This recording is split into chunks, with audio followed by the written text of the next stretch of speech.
This past Katsucon, cosplay couple CowButtCrunchies hosted a cosplay Met Gala with the theme of Starlight and Sorcery. They said you can take inspiration from things like astronomy and celestial objects, and all I could think about was how cool this idea was. I wished I could attend, but knew I wouldn't be able to. But then I thought, you know what, I'm feeling pretty inspired. I'm going to challenge myself anyway to see what I can come up with. So today, I'm showing you how I put together my 2026 cosplay Met Gala dress. I decided for this project I was going to use a lot of old materials. So for my base, I'm using an old dress I bought years ago that I never finished cosplay for. But the dress needs a little bit of work. I need to sew up the front panels, and then I'm just going to turn the whole thing around to hide those seams. I also need to cut off the distressed portion on the bottom. That was for the old cosplay, and obviously I do not need that anymore.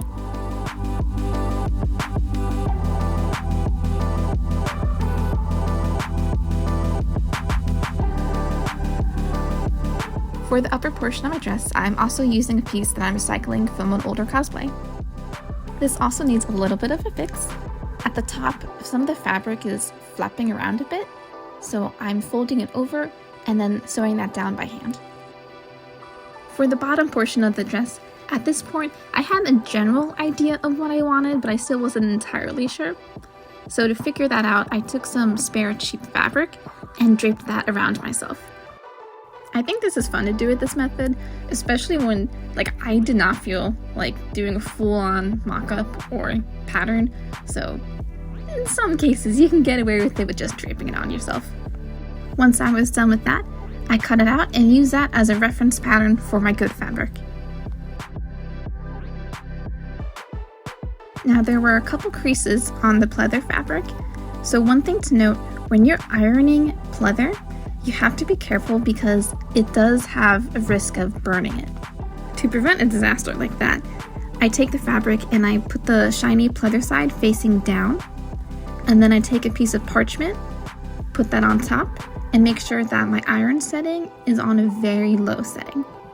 Also, when I'm actually ironing it on, I'm continuously moving around. To finish the raw edge, I fold it over twice and sew down. After which, I gather up the fabric closest to my hip. With the fabric prepped, I once again wrap it around myself. This time though, I'm more careful of how I pin it, or rather I use clips as much as I can this time. With pleather fabric, when you pin it with a needle and you remove that needle, it's going to leave holes behind. So just be mindful and try your best to not use pins.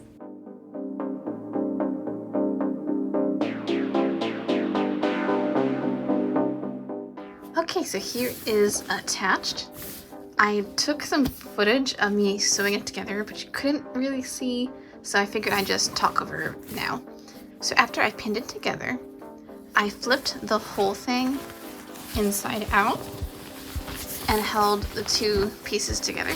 So inside out, right sides together, wrong sides facing out. And held these two together and just went straight down on my sewing machine. And I made sure to do a zigzag stitch so that way it can still stretch. For the zipper side, I made sure that I had left excess fabric. So after I sewed this on together, I could see again how much fabric I needed to actually keep or cut away. So when I was adding the zipper, or actually just an extension of the zipper that was already on this top, I just flipped over the fabric, cut off all the fabric it didn't need, and then pinned it on. And I was able to get a really close line to the teeth because I used a invisible zipper foot. So what that would kind of look like when you're sewing is in this groove, the teeth are right here on the zipper.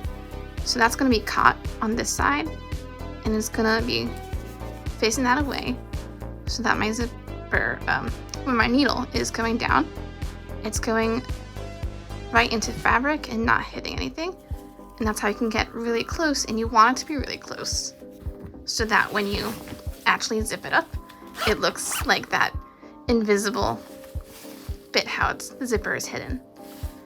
Now I will say, this portion I sewed many years ago.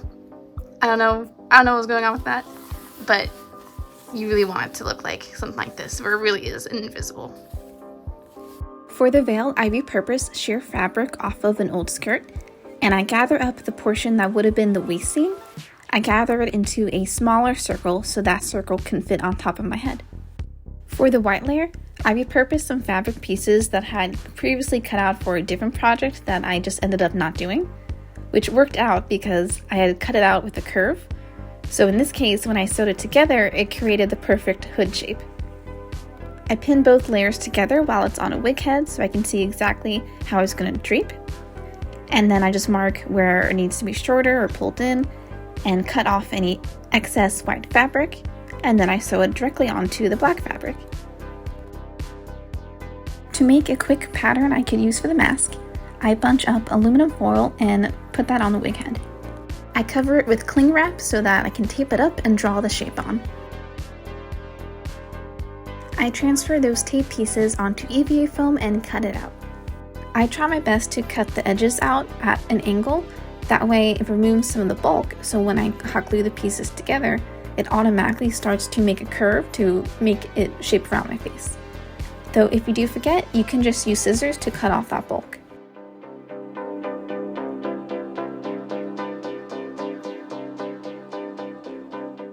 I then start hot gluing stretchy black fabric down on it. I like to use pins to pin it in place while I hot glue it down to keep it from moving and bunching up. And I also make sure that around the eye holes, I stretch it as far as it can possibly go. That way I can see better through the fabric.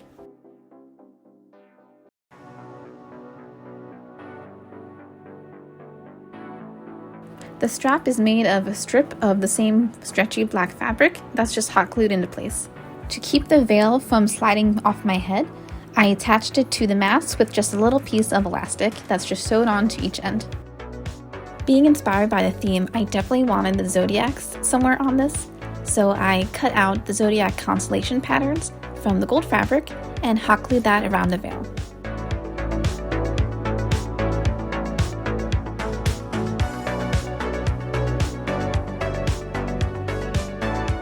And of course I had to add all the gold stars.